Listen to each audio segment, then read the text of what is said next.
चुनाव के समय बड़े बड़े वादे लेकर जनता के बीच आते हैं और चुनाव जीतने के बाद बेरोजगारों को रोजगार भी नहीं दे पाते हैं। और जब जो रोजगार नौकरियां करते हैं युवा, उनका रोजगार तक छीन लिया जाता है। और राजस्थान में भाजपा की सरकार आने के बाद ठीक ऐसा ही 5,000 युवा मित्रों के साथ हुआ है, जो कि पिछले 2 महीनों से जयपुर के शहीद स्मारक पर अपना आंदोलन कर रहे हैं। अब सामने लोकसभा चुनाव है, राजस्थान में सुनवाई हो नहीं रही है। ऐसे में आखिरी अरदास केंद्र सरकार से है और इसी को लेकर आज युवा मित्र बड़ी संख्या में प्रधानमंत्री नरेंद्र मोदी के नाम लेटर लिख रहे हैं। 21वीं सदी का जमाना है, सोशल मीडिया का जमाना है और सोशल मीडिया के जमाने में भी सुनवाई नहीं हो रही है, तो ये पत्र लिखे जा रहे हैं, ये लेटर लिखे जा रहे हैं, जिसकी बानगी आपको दिखा देते हैं। ये पीएमओ के नाम लेटर है, जो कि यहाँ पर बड़ी संख्या में जो युवा मित्र है, राजीव गांधी युवा मित्र, वो यहाँ पर लेटर लिख रहे हैं। इस पूरे 2 महीने के आंदोलन में एक युवा मित्र की जान तक चली गई, लेकिन फिर भी सरकार के कान नहीं खुले। युवा मित्र है, इनसे भी बात कर रहे हैं। कब तक लगेगा, कब तक आंदोलन जारी रहेगा? और अब जब ये लेटर का जरिया 21वीं सदी में आपने अपनाया, क्या कहेंगे? देखिए, हमने सारे तरीके अपना लिए हैं। पिछले 2 महीने से निरंतर हम संघर्षरत हैं इस शहीद स्मारक पर, लेकिन जब अब 2 महीने में सरकार की नींदें नहीं खुली, इन 5,000 जो युवाओं को बेरोजगार किया है, इनकी बात को नहीं सुना जा रहा है। तो सम्माननीय मोदी जी जो युवाओं की बात करते हैं, मन की बात करते हैं, पूरे हिंदुस्तान के जन जन की बात को समझते हैं, तो उसी उद्देश्य को ध्यान में रखते हुए हमने सम्माननीय मोदी जी से आग्रह पूर्वक ये पत्र भेज रहे हैं कि ये 5,000 युवा नहीं, 5,000 परिवार हैं, हजारों उम्मीदें इनसे जुड़ी हुई है। एक राजीव गांधी नाम जुड़े होने से सिर्फ आपकी डबल इंजन सरकार ने राजस्थान में आते ही 5,000 लोगों के पेट पर लात मारने का काम किया है।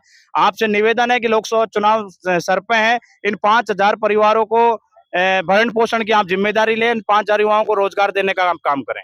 राजस्थान सरकार ने सुनवाई नहीं की, इसलिए अब दिल्ली दरबार तक। देखिए, राजस्थान सरकार जब से बनी है तब से पोस्टर लग रहे हैं कि डबल इंजन की सरकार, डबल इंजन की सरकार। मोदी जी ने कहा था कि राजस्थान में अगर बीजेपी की सरकार आती है तो 2.5 लाख रोजगार के अवसर युवाओं के लिए पैदा किए जाएंगे। लेकिन जैसे ही राजस्थान में बीजेपी की सरकार बनी तो मंत्रिमंडल का विस्तार भी नहीं हुआ और 25 दिसंबर को आदेश निकाला कि युवा मित्रों को बर्खास्त किया जाता है। तो मैं तो ये कहना चाहता हूँ कि कहाँ तो युवाओं को रोजगार की बात करते थे और आते ही 5,000 पेटों पर लात मारने का काम जो भजनलाल सरकार ने किया है। तो ये 5,000 युवा नहीं, ये 5,000 परिवार है और इनके पीछे बहुत उम्मीदें जुड़ी हुई है। तो मैं आपके माध्यम से कह देना चाहता हूँ इन सरकारों से कि या तो इन्हें बहाल कर दीजिए, नहीं तो कुछ ही समय में आप आचार संहिता लगाने वाले हैं और जैसे ही आदर्श आचार संहिता लगेगी और आपने टिकट भी घोषित कर दी है, आपके जो उम्मीदवार है वो गांव में जाएंगे। लेकिन ये युवा मित्र गांव में जनता के दिलों में जगह बना चुके हैं और इन्होंने प्रत्यक्ष और अप्रत्यक्ष रूप से लोगों को लाभ दिलाया है। ये राजीव गांधी युवा मित्र आपके उन प्रत्याशियों को गांव में घुसने से रोकेंगे, उन्हें काले झंडे बताएंगे, पुरजोर तरीके से विरोध करेंगे। आप कहते हो 25 सीटों की 5 सीटें ढूंढते रह जाओगे अगर ये युवा मित्र मैदान में उतर गए तो। विधानसभा चुनाव के समय भी यहाँ पर ये नजारा था, जब यहाँ पर बेरोजगार युवा बैठे थे और तब राजस्थान में कांग्रेस की सत्ता थी, तब कहा था युवाओं ने कि यदि सरकार नहीं सुनी तो आने वाले विधानसभा चुनाव में जवाब देंगे, और राजस्थान में तख्ता पलट हो गया। अब लोकसभा चुनाव है और यही युवा है। सरकार के ऊपर हमने विश्वास किया पूरा और सरकार ने आते ही हमें हटा दिया, तो हम सरकार का पुरजोर विरोध करते हैं और आने वाले चुनावों में सरकार को इसका मतलब वो बताएंगे सरकार को। लोकसभा चुनाव में युवाओं का रोल रहेगा कुछ अहम? और बिल्कुल रहेगा लोकसभा में युवाओं का अहम रोल। मैं भजनलाल जी से कहना चाहूंगा कि राजस्थान के जो भी राजनीति में जानकार है, आपके भाजपा के नेता भी चाहते हैं कि ये भजनलाल जी मात्र और 6 महीने के मुख्यमंत्री है, सब जानते हैं लोग। लेकिन मैं भजनलाल जी को कहना चाहता हूँ कि ये हमारी बहनों की दुआ और हमारी ये छोटी छोटी बहनें बच्चे लेकर यहाँ पिछले 2 महीने से बैठी, उनकी दुआ काम आएगी। आप 5 साल तक मुख्यमंत्री रहोगे, हम 5,000 युवा मित्रों की दुआ काम आएगी आपको। हमें एक बार बहाल कर दो और हमारा काम देखकर आगे हमें बढ़ा देना। काम नहीं करेंगे तो हमें बाहर फेंक देना। हमें कोई आपका विरोध नहीं करेंगे, लेकिन हमारे पेट में लात मत मारो। हमारे ये 5,000 परिवार है, हमारी परिवार लोगों ने आम जनता तक पहुंचकर लोगों की समस्याओं को जाना, उनके दुख दर्द समझा और उनकी समस्याओं का समाधान किया। पीएमओ तक शिकायत करने का क्या जरिया रहा? शिकायत की हमने, लेकिन हमारी आज नौबत आई थी। नौबत आ गई, हमारी 2 महीने तक सुनवाई नहीं हुई है। 2 महीने से यहाँ बैठे हैं भूखे प्यासे, इतनी धूप में बारिश में यहाँ रहे। हमारा एक भाई था, वो शहीद हो गया, राजकुमार गुप्ता। कई बहनों के, कई भाइयों के, किसी के दादाजी एक्सपायर हो गए, किसी के मम्मी जी एक्सपायर हो गए, किसी के पिताजी, वो अपने आखिरी सांस तक उनके पिताजी से मिल नहीं पाए, यहाँ रहे थे हमारे संघर्ष में। सरकार का कोई नुमाइंदा पहुंचा यहाँ पर अभी तक तो किसी ने, कोई नहीं पहुंचा हमारे बीच में। देखिए ये युवा है और कुछ नारी शक्ति भी है, इनसे भी बातचीत कर लेते हैं। 2 महीने से आप लगातार यहीं हो? आप जी यहीं बैठे हुए हैं घर बार छोड़ के। कब तक सुनवाई होगी? महीने दर जा रहे हैं, आचार संहिता लगने वाली है कुछ ही दिनों में। देखो हम चाहते हैं भाई हमें मतलब आचार संहिता से पहले बाल किया जाए। अगर बाल कर देंगे तो हम जिंदगी भर उनके आभारी रहेंगे, लेकिन अगर बाल नहीं करेंगे तो ये वो भी जानते हैं और हमारे जो मतलब युवा साथी वो भी जानते हैं कि हमारे जो मतलब जो भी आएगा गांव के अंदर या फिर कोई मतलब हमारे ब्लॉक के अंदर, हम उनको अंदर एंट्री नहीं करने देंगे। विधानसभा चुनाव में सबसे ज्यादा पिछली बार महिलाओं ने वोट किया और लोकसभा चुनाव में यही सिलसिला रहेगा। तो वही तो समय है जब उसमें अगर वोट कर सकती है महिलाएं तो इसमें क्यों नहीं करेगी। लेकिन अब सरकार अगर उनका वो बना के रखना चाहती है हमें, तो हमें रोजगार दे दें, नहीं तो ये तो पेट के पापी पेट का सवाल है। जिधर हमें मिलेगा उधर हम जाएंगे, समस्या ये है। तो हम चाहते हैं भाई अगर हमारा भी गुजारा चल जाए और आप भी बने रहो। हम ये नहीं चाहते हैं कि मतलब हम सरकार के विपरीत थोड़ी है। वो तो मानते हैं कि राम के नाम पर ही हमें वोट मिल जाएगा।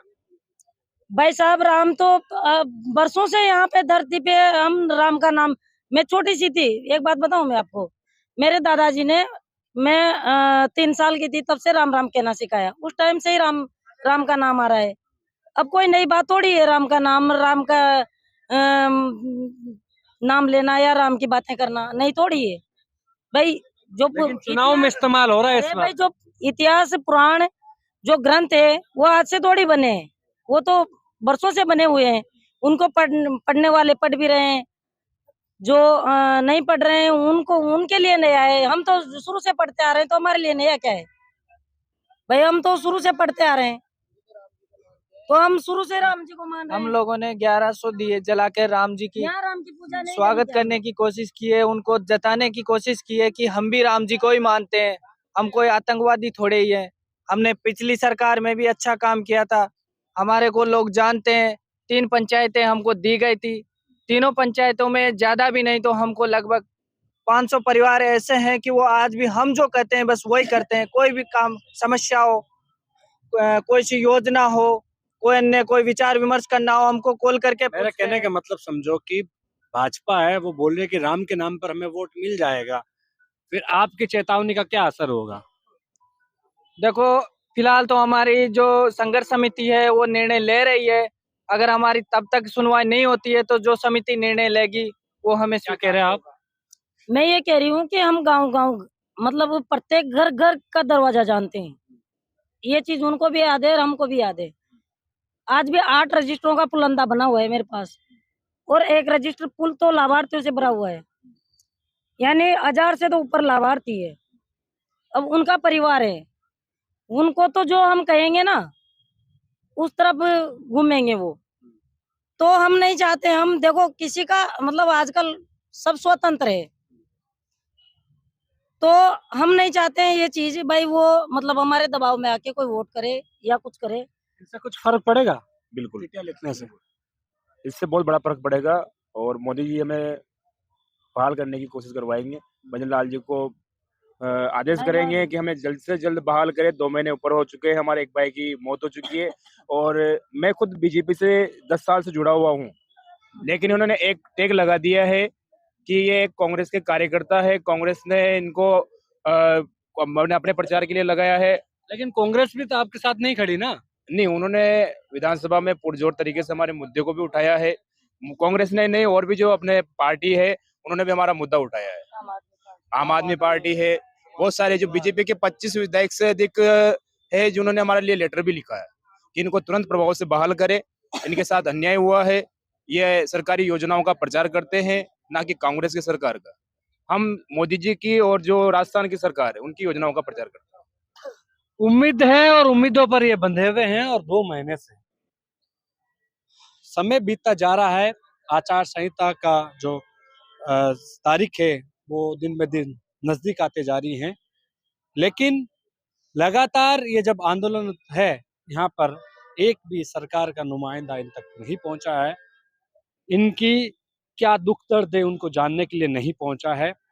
ऐसे में अब लोकसभा चुनाव को लेकर जिस तरह से भाजपा ने टिकटों का बंटवारा किया है और बाकी जो टिकट आने वाले हैं उससे पहले इन युवाओं बेरोजगारों की जो कि नौकरी कर रहे थे वो वापस खुद की बहाली के लिए सरकार को भी चेतावनी दे रहे, राजस्थान की सरकार को भी और भारतीय जनता पार्टी को भी, कि यदि आने वाले लोकसभा चुनाव से पहले इनको बहाल नहीं किया गया तो जो भी प्रत्याशी इनके विधानसभा क्षेत्र में, यहाँ के इनके लोकसभा क्षेत्र में जो विधानसभा जो प्रत्याशी वहां पर आएंगे उन प्रत्याशियों का काले झंडे दिखाकर विरोध किया जाएगा। साथ ही उनको लोकसभा क्षेत्र में भी घुसने नहीं दिया जाएगा। कैमरा सहयोगी मनोज के साथ विशाल शर्मा, जयपुर, राजस्थान तक।